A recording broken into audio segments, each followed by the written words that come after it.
Dawn split the city like a fault line, running across the horizon, a thin seam of pale gold that crawled along the glass towers and bled into the veins of the streets below. The metropolis woke in two tongues.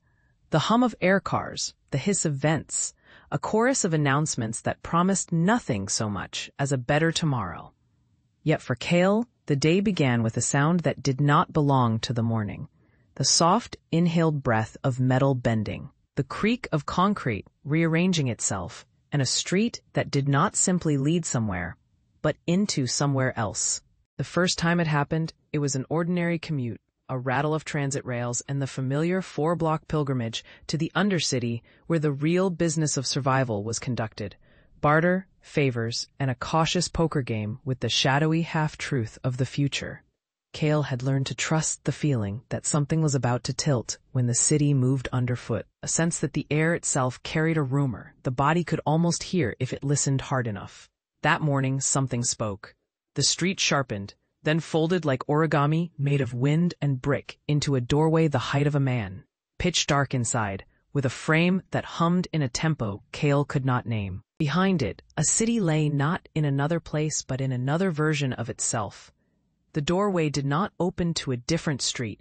It opened to a version of Cale walking that same street, a Cale who wore the telltale glow of gene edits along the temples, a shimmer that spoke of a body tuned too finely by the hands of science.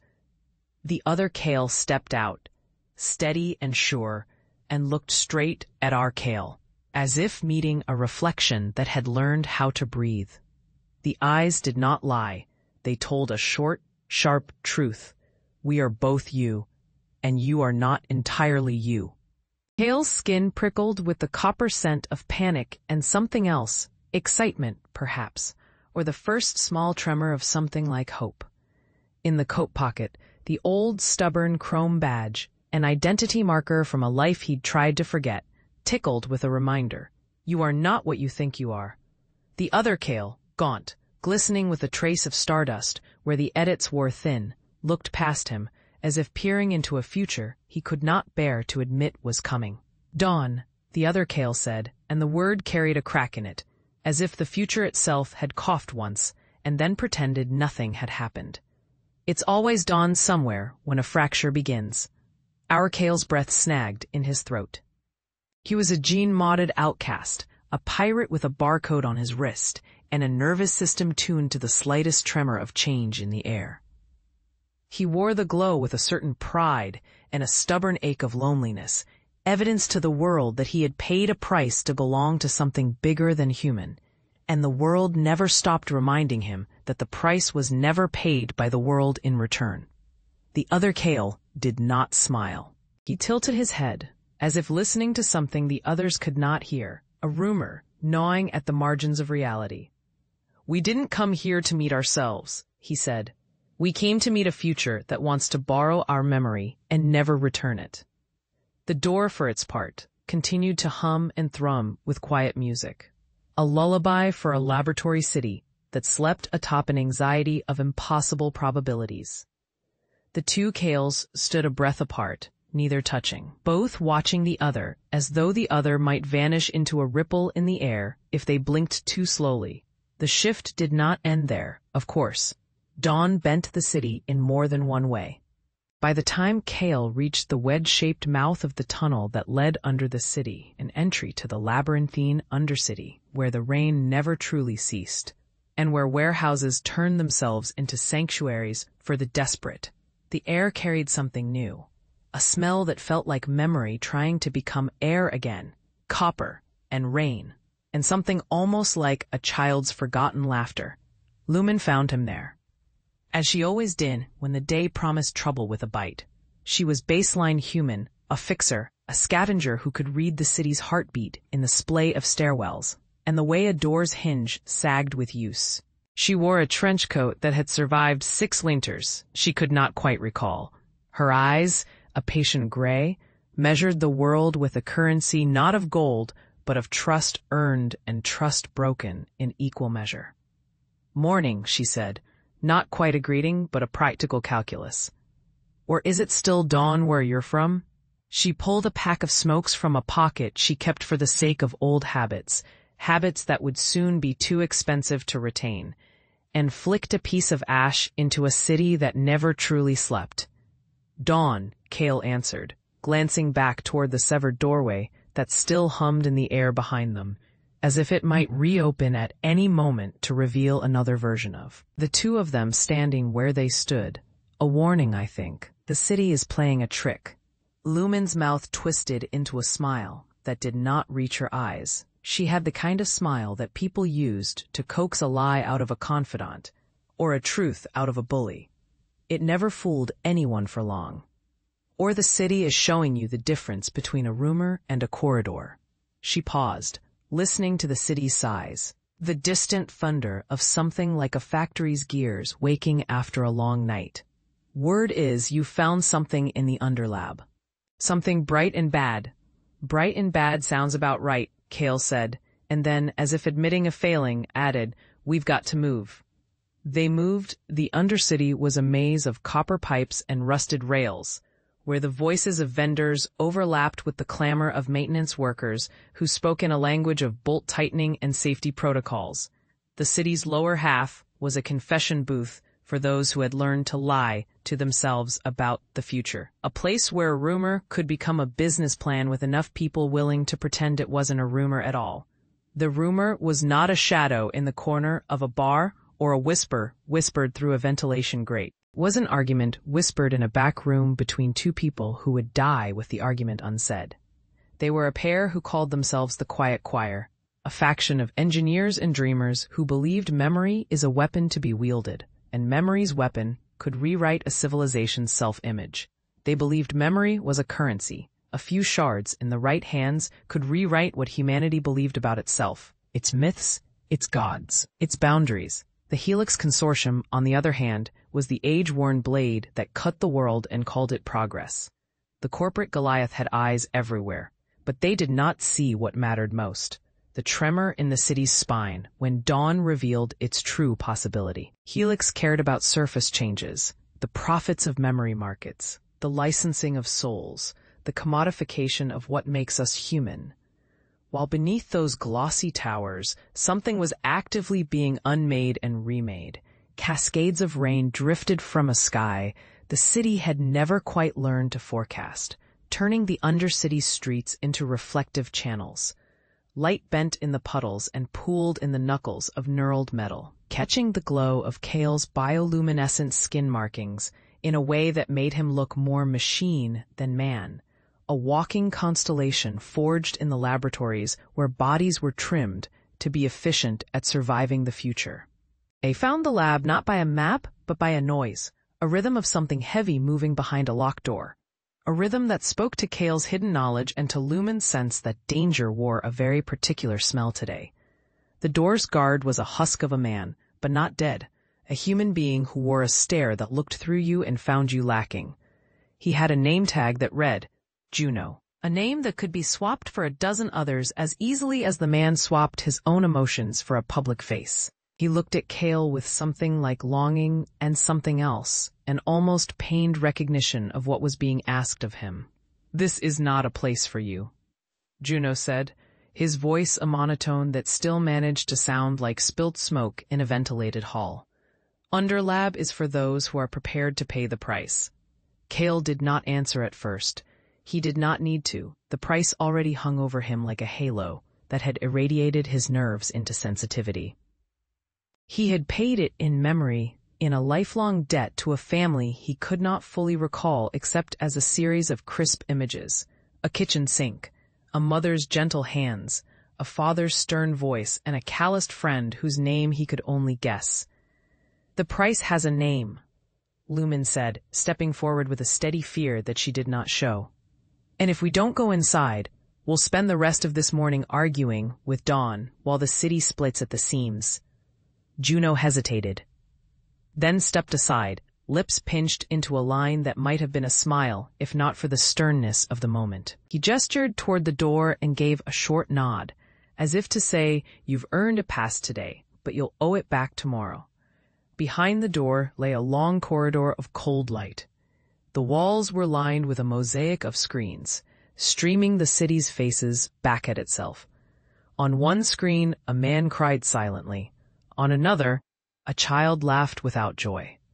The images looped in a hypnotic rhythm, a gallery of humanity's faces that had not yet learned to age in a world where ages could be reset by a memory wipe. An elevator hummed to life, its doors sliding open with a wheeze that sounded like a sigh of relief. They stepped in. The air grew cooler, and the corridor narrowed into a tunnel that seemed to press on their ears, pulling at the edges of their sense of time. They emerged into a room that did not resemble a laboratory in any ordinary sense. The space looked more like a cave converted into a cathedral of metal, a circle of light at the center, and around it a ring of glass domes containing something that breathed. No, not breath, but a pulse like the city's own heartbeat made tangible. In the middle of the room stood a device that looked like a furnace, built by scientists who believed in mercy. It pulsed with an interior glow that was neither white nor blue, but a hybrid color that could only be described as memory itself.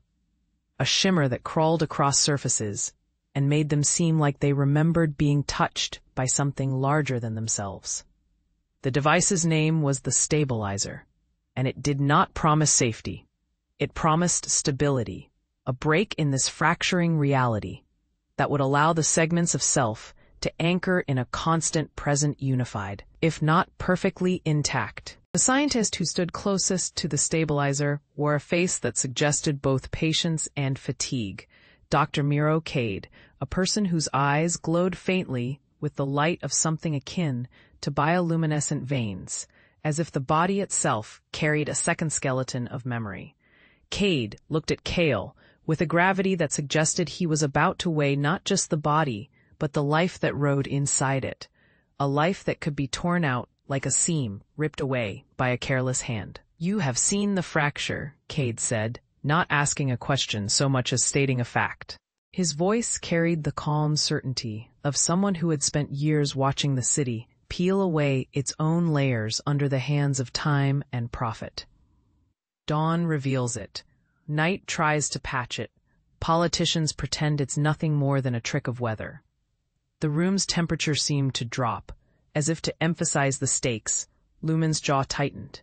She stepped closer to Kale, whose skin now shone with a pale, almost electroplasmic light. She did not know what she would sacrifice for him, but she would not let him walk into a trap without trying to know what he was walking into. Kale spoke first, as if to anchor himself to something solid in the room's shifting atmosphere. "We've come for a rumor," he said, and laughed softly. But there was no joy in the sound, only a hollow echo of something they both felt. "The rumor says the fracture can be stabilized because it can be closed, like a wound that can be stitched without scarring the memory." "Memories are not wounds," Miro Cade replied, though there was an edge of irony in his tone. "Memories are the threads of self, and threads can unravel when you pull on them with a pair of goals too large for one life to bear." He gestured toward the stabilizer with a long, careful motion. The machine's chamber looked like a moon crater in miniature, a circle of glass with a living core at its center. The core pulsed, a heartbeat with a frequency that seemed to tug at the edges of reality. "The stabilization process requires one essential thing," Cade continued, "a sacrifice of identity, a relinquishment of memory tied to who you are. It is not a gentle process. It erases something you hold dear or something you pretend to be. And the cost is not merely personal, it is structural. It changes you the moment you step away from the machine, and the change cannot be reversed without another act of sacrifice." Lumen's breath went shallow for a second. The idea of sacrificing identity was a familiar horror to someone who had learned to stake her own life on the belief that she could always choose how much of herself to reveal and how much to keep hidden. Kale, with his glow and his scars, had learned the same lesson in a more brutal form.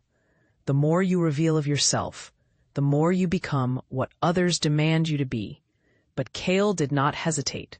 The memory of his own family, the faint, almost non-existent recollection of a mother's lullaby, the glint of a father's stern approval, the sound of a friend's taunting tease. Those memories had become the last soft things he held onto. The thought of losing them, of waking up one morning to a mind that did not recall the people or the places he loved, was unbearable in ways he could not articulate. The thought of losing himself to stabilize a fracture, of ceasing to be him as he was and becoming something else entirely, felt like stepping into a vacuum with a candle for a soul.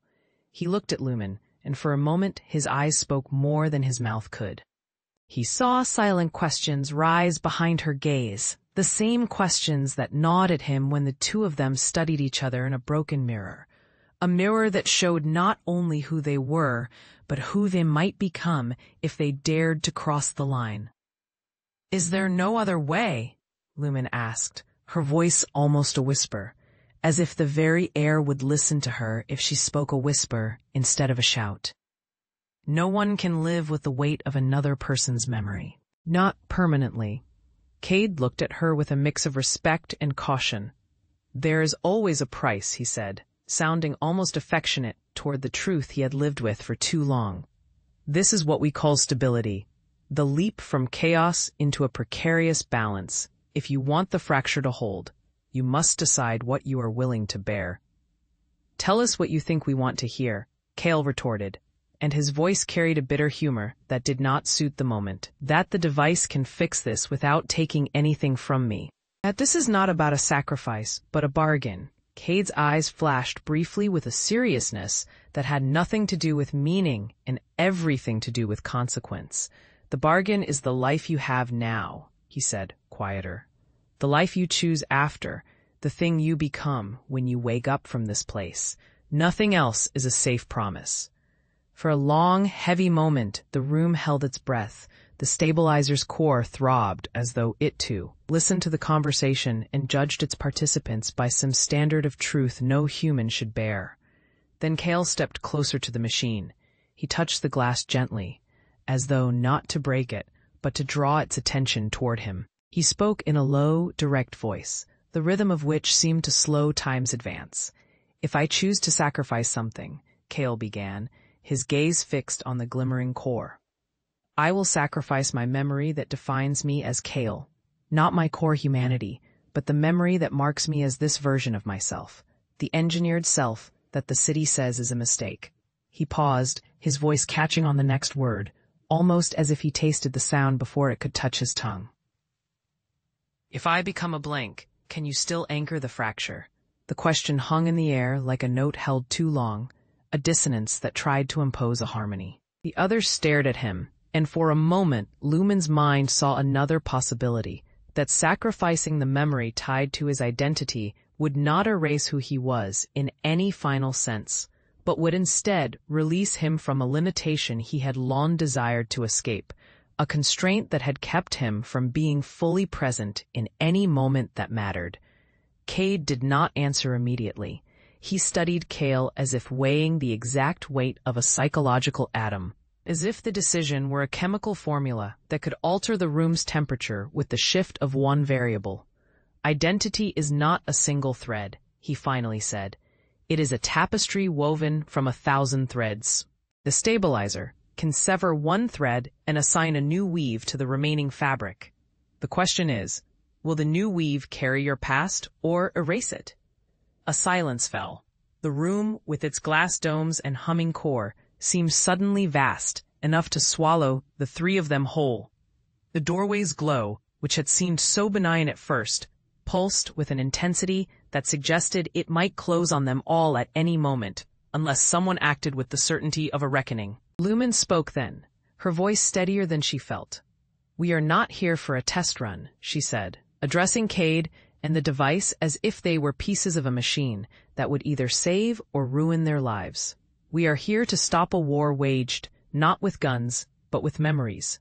If a price must be paid, it should be paid by those who stand to gain the most from rewriting who we are. Let's be honest. The only thing wrong with your averages is that your averages do not reflect the living people who are listening to your statistics." "Language is a weapon too," Cale said. with a rare wryness that did not sound mocking, but tired, a fatigue that came from a long night of choices that weighed more than he could bear. If the cost is memory, then it must be paid by the cause as well as the body. I am tired of being an opportunity for someone else's profit. Cade studied him for another moment, as if he could read the exact composition of Cale's mind by looking into the glimmer of the skin's glow.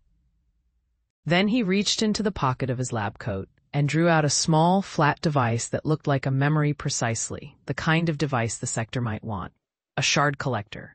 A tool meant to capture and store fragments of identity for later sale to the right buyer.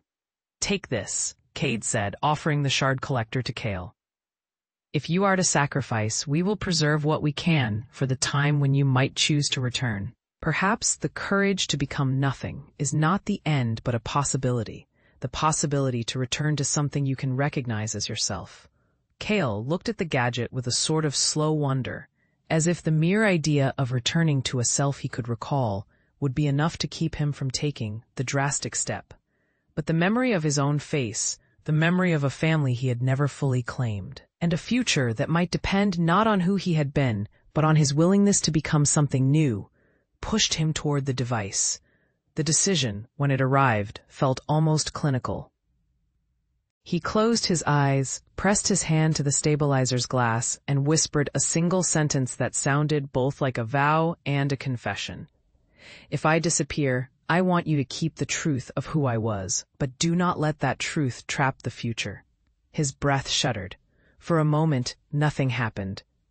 Then the stabilizer's glow intensified, washing the room in a pale, living light. The air vibrated with a resonance that seemed to come from the depths of every memory the world had ever stored in a human brain. The device did not emit a scream of pain. It offered a quiet, almost pious sound, a soft chromatic note, like a bell rung in an empty cathedral. The process began. Cale's skin prickled with the tiny, relentless needle of the memory erasure that would excise the self that had long defined him, leaving behind the man he could become when the old self no longer stood in the way. He did not resist. There was nothing left to resist. He spoke to Lumen with his eyes, which gave her the sense that he would rather drift into a black sea of nothing than condemn her to a life without him, if he could help it.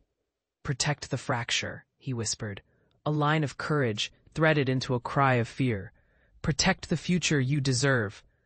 Lumen reached out and touched his forearm, a gesture of solidarity, though what she could do was minimal in the face of a process that reached for the core of a person and began to pluck away every string that defined him. The machine's hum rose to a higher pitch, a note that seemed to sharpen time itself. A light grew brighter and more insistent, and the room's walls, so pragmatic in their function, began to look like living membranes, as if the lab was a throat through which a new world's first breath was about to push. When it ended, the silence that followed was almost more than a human could bear. Cale's eyes opened, but they did not look at her with the old recognition. They had become something else, themselves, yet not entirely. A version of Cale, who carried within him a memory of knowing what it was like to be the person he was about to become, a memory that would not manifest as a story to tell, but as the subtle sense of a future self living within the present. The price, they realized with a weight that felt almost physical, was not that Cale ceased to matter, but that his definition of who he was had changed into something larger and stranger than the old self. The memory of what he had been, his childhood, his pain, his hope, was no longer an anchor. It had become a seed that would sprout into new forms of himself, forms that could still carry pieces of Lumen and the two of them's shared history. The stabilizer had achieved something bold and terrifying. It had stabilized a fracture by dissolving the fixed identity that had produced it in the first place. The door between two versions of reality remained open in the sense that it could never be closed to the same extent again, but the fracture's presence as a wound had become something that could be managed, rather than an unstoppable breach that would continue to rattle the city like a loose bolt in a machine. The price of Kale's sacrifice was not only his memory of who he used to be, but the memory that defined his individuality in the eyes of those who matter.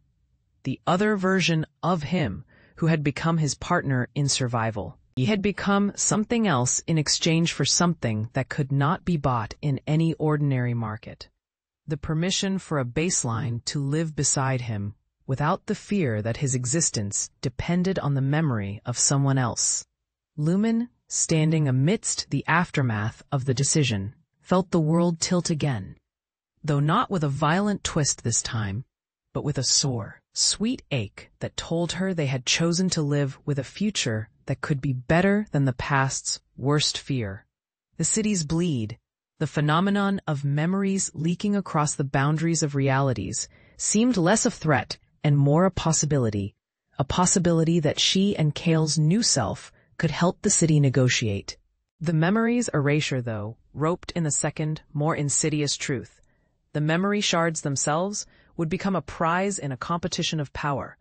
Corporate heads would not tolerate the idea that memory could belong to a person and not to a company's ledger. A market for these shards would emerge, and with it would come the temptation to weaponize memory as a way to rewrite not only individual biographies, but the architecture of identity itself. Kale, Lumen whispered, using his new name, now that the old one had ceased to adhere to his present form, though she could still feel his presence in the space between them like a vibration in a guitar string. What you did, what you became, it's not a loss if the price is future. He looked at her, and the glow of memory is not a lock but a key, one that opens doors that the old world pretended didn't exist. The lab's alarm, soft, almost polite, began to ring, a reminder that the city's corporate overlords might not permit such a quiet victory to remain quiet for long. Juno reappeared in the doorway, his face a mask of professional calm that did not quite hide the tremor under his jaw. He held a tablet with a map of the Undercity, lines drawing paths to places where the corridors had become a playground for those who would use the fracture's magic in unholy ways. They know, Juno said, his voice low. They always know Helix wants the shards. The choir wants the world's memory rewritten in the image of their dream. And there are others, the far more dangerous, the ones you cannot see yet, who see the fracture as a prize rather than a problem. Not if we take the path the fracture offers, Kale replied, his new voice carrying an authority that surprised even him. He stepped toward Juno with the calm of someone who had learned to navigate two realities at once. If memory is a commodity, we must decide who gets to own it. Those who earned it through suffering, or those who learned to skim the surface of it for profit. Lumen added, and if the city learns to live with the bleed, then it must do so with a rule book that protects people from having their lives rewritten without consent. We have the chance to write that rule book. The trio walked back into the main chamber, where the stabilizer stood like a totem to a new belief, that reality could be nudged back toward balance, not by erasing who we are, but by choosing who we will become. The city's dawn had offered them a doorway. The Underlab's glow offered them a chance to step through it with a sense of purpose. The moment passed into a strategy. If the memory erasure could stabilize the fracture, perhaps there was a way to anchor more than one identity to the same present without erasing any. The idea did not seem possible at first. The mathematics of memory and time did not behave the way the city's engineers you'd want them to. But the two of them had learned to navigate impossible odds. They would need allies. The quiet choir, with their shards, could not be allowed to exploit memory like a weapon, but they could not be dismissed as mere villains. They believed the present had been corrupted by a narrative not of their choosing, and your goal was not to ruin the world, but to heal humanity's self-image by giving people a tool to rewrite the stories they believed about themselves. The problem was that their method could be misused. The same tool that could untangle a city's broken history could entangle a person's future with someone else's will, replacing autonomy with obedience to a new order of memory. Helix Consortium, meanwhile, would not simply walk away from a device that could rewrite society's self-perception. They would demand ownership of the stabilizer, of the memory shards, of the right to decide who could access what memory. They would weaponize the concept, if only to prove that power belonged to those who could own the future and monetize the past. So Kale and Lumen formed an agreement with Dr. Miro Cade, the scientist who had laid out the terms of a sacrifice that no one would fully understand until the moment it arrived at their door. They would construct a boundary, a gate, a law of memory as a right, a rule for memory's stewardship, not just for present use, but for the future's possibility. The next days were a weave of quiet planning and explosive action. They moved through the Undercity as if they were parts of a single creature. Kale's new identity shimmering in and out of existence as his memory's edges redefined themselves. Lumen's baseline humanity was more than enough to stand against Helix's drones and Quires' fanatics, but the city's new reflex, its memory bleed, was a wild card that could either save them or doom them all. The Undercity was not a single place, but a network of channels, a living organism with its own nervous system. The two identity versions of Kale, the old memory and the new self, shared a synesthetic bond with the city's bloodstream, a sense that the street beneath their feet could glow with the same light that shone in his skin when he first saw the doorway between realities. The memory shards, the physical repositories of the city's histories, were scattered in places that old maps would never reach. The vaults of a bank that no longer existed. The ruins of a temple that was long since repurposed into a warehouse. The basement of a library that had become a sanctuary for those who believed in the right to remember. They found the first shard not by luck, but by noticing that the city's memory preferred the old, unused corridors, places that did not mind being lost to time because their owners did not have the power to keep them in the present. The shard lay in a device that had once been a safe deposit box, a vault filled with the city's small, fragile things, documents of lives that in another world would have mattered a great deal. The Quires' emissary, a woman whose hair was braided with tiny, luminescent threads, stood in the room when they arrived. She did not speak. She sang, in a language that sounded like a lullaby from a future that had learned to be gentle to those who listened. The words were not meaningful in the way language often is. They were a vibration of intention, a promise that they shared something essential about the memory's power and its danger. The shard hummed in the air between them, a small star of possibility. "You cannot own a memory you did not earn," the woman sang, and the sound felt like rain on a rooftop, almost ironically soothing in a moment when every heart in the room thumped with the fear of what it would take to preserve a future. Kale stepped forward and touched the shard's container. The container was a glass sphere, a bubble of a moment in time, and inside it the city's history glowed with the faint color of a night sky, still carrying starlight that had not yet burned out.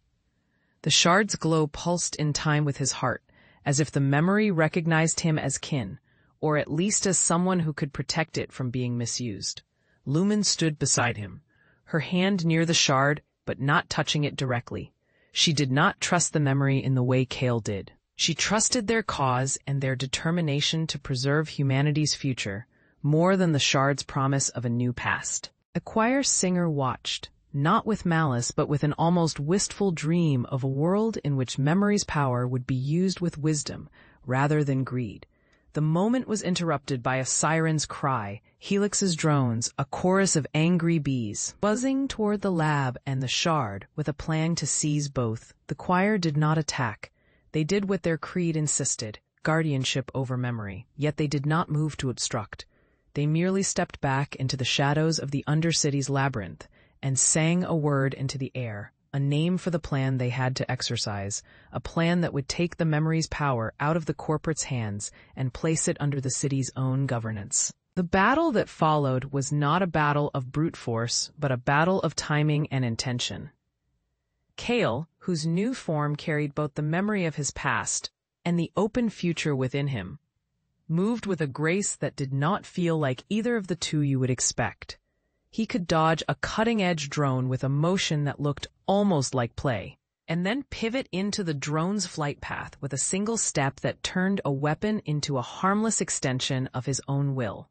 Lumen, tasked with protecting their allies and the Shard, moved like a surgeon, precise and unafraid to get her hands dirty if it meant saving others' right to memory. She cut the path with a pair of tools she'd kept in her belt for years.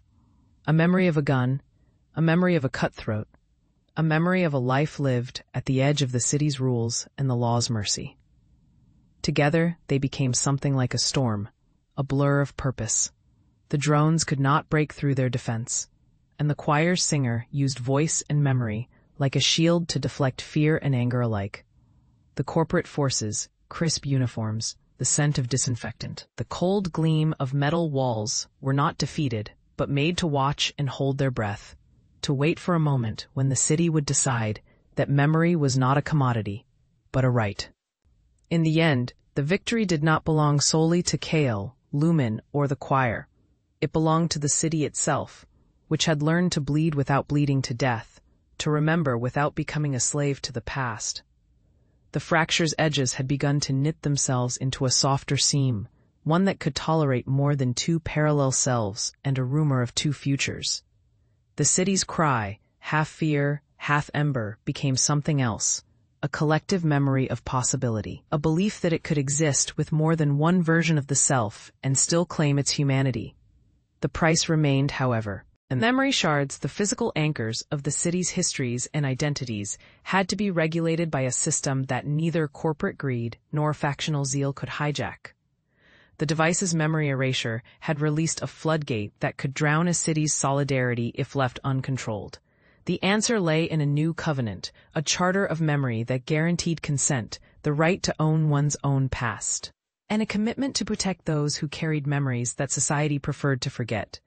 The covenant was drafted on a piece of old-world parchment, a fragile thing that the choir reclaimed from a secured vault after a careful negotiation. A would house the shards in a public memory pool, an institution managed by the people themselves, accessible to citizens with proper authentication, and guarded by the city's own guardians, those who could hear the memory's voice in the quiet, who understood that memory is more than a record. It is a living echo within the self. Helix accepted this not with zeal, but with the slow, calculating grace of a company that could see the value in a new form of governance and chose survival over a fight it could not win. The great memory pool, as the city's poets whispered, would be a living museum of the self, not a collection of forgotten identities, but a shared repository of experiences that could be drawn upon by anyone who needed to remember who they were and who they might become.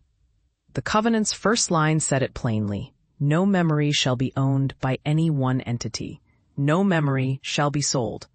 Every memory belongs to the person who lives with that memory, and every person has the right to explain their memory in their own words, or to choose not to explain it at all. A line about ownership was a weapon in itself, one that kept the city's future safe from the greed of both the corporations and the choir. It did not stop the bleed entirely.